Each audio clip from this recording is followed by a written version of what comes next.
Okay, so I'm not any closer really to getting our Heli 4.0 up in the air. Tower's still out there. It's becoming kind of a playground for all the other stuff.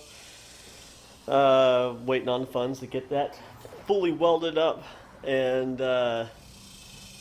concrete to get it anchored. And it's really all I'm waiting on. But in the meantime, I can at least get our rotor put together. Not because it's ready to go up, but because then I can actually hang it on my wall. There's those blades, they keep falling over, they're getting in the way. I'm gonna try to make it a little easier to deal with. So putting together this rotor is super easy. You need a 6mm Allen hex and a 13mm or a 1/2 inch wrench. It's the easiest way to go about it. So let's assemble.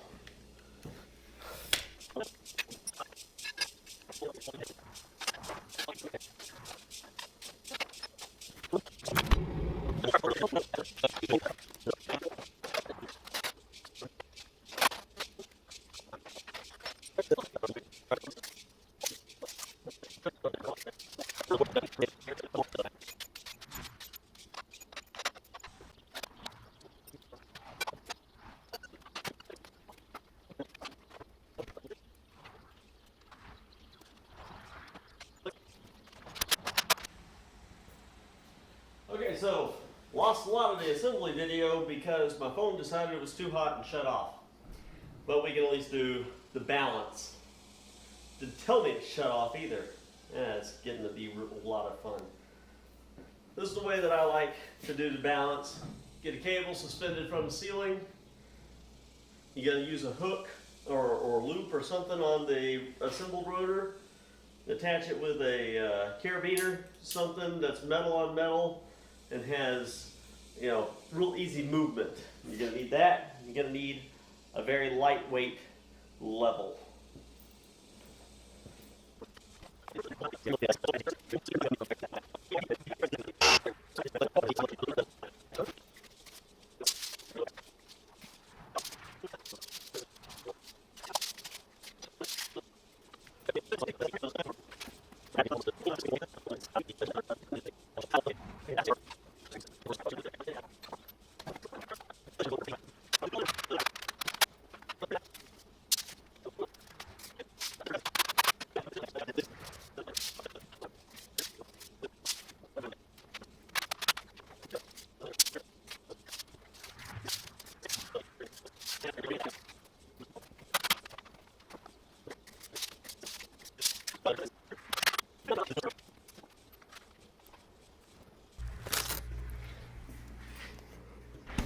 Having to put y'all in the freezer every now and then. Ooh, I wonder if my screen's foggy or if my lens is foggy. Let's see. Nope, it was the lens.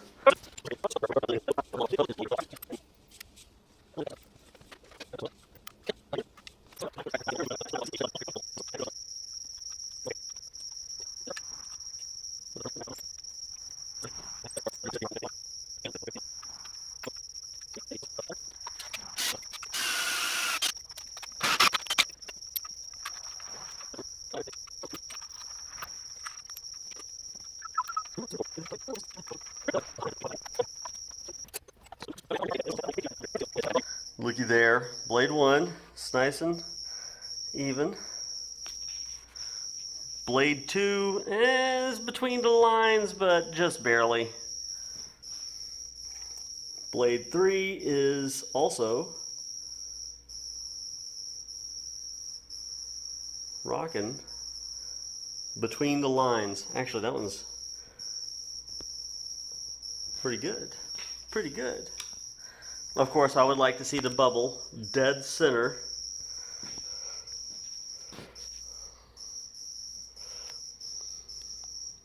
That's awesome. That is an awesome balance. Awesome. And wait, it's not like, watch it be like leaning on my tripod or something. Nope, it's clear. That's the only one. It's a little off. but it is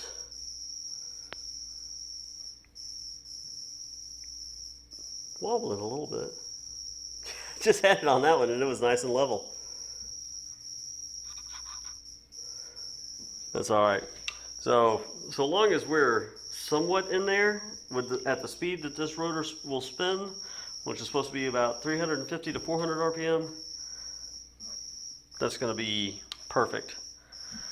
I wish it was perfecter, but this will do okay. Okay, so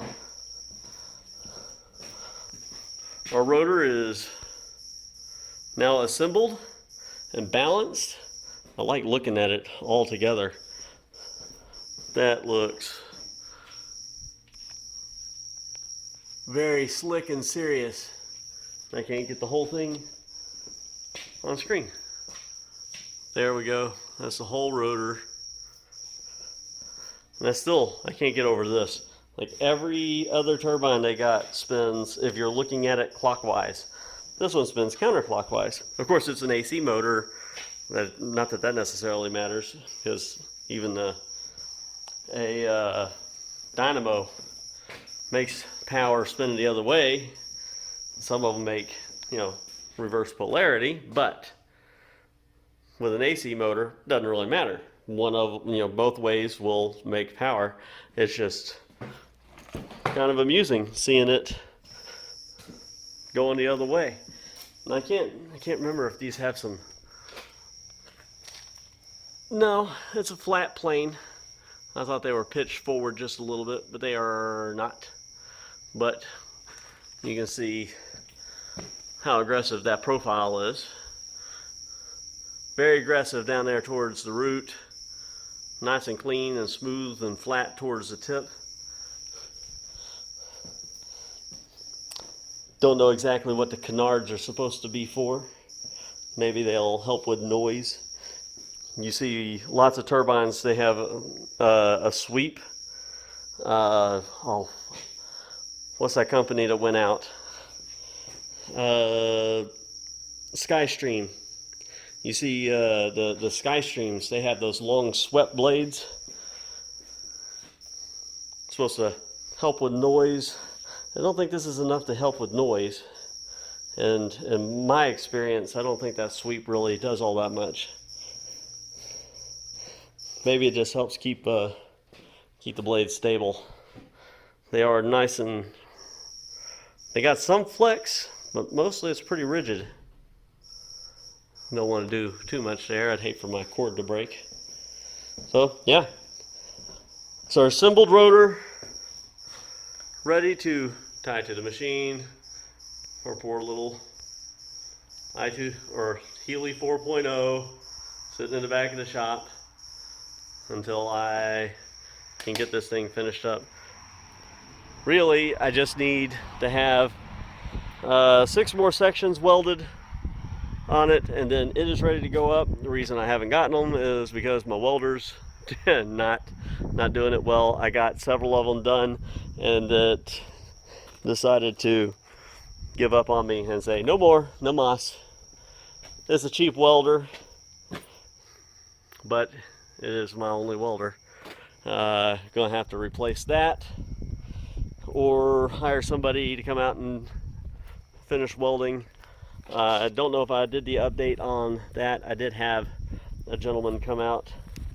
Let's get that on under some light, and welded the legs to the top plate, because my welder certainly was not touching that 5/8 plate. I had him do that, and then I had him weld the legs together down at the other end. My welder was generally okay with handling this. Kind of did some sloppy welds, but I haven't had one break yet. It takes a hell of a lot of force to get them to cut loose. They just look nasty, but neither here nor there anymore, because now the welder's toast. Got someone who quoted me, said he'd come out and take care of those, plus finishing the base plate and welding the legs onto it for a couple $100, and then I need about $300 worth of concrete, and then another $100 worth of assorted equipment to finish getting it all tied together. I've got most of that budget together. Waiting for another month or so of ad revenue, and then I will be able to stand this thing up. So, yeah, that's that. Thanks for watching, guys. Want you all to have a wonderful week. It's Monday. Have a wonderful week.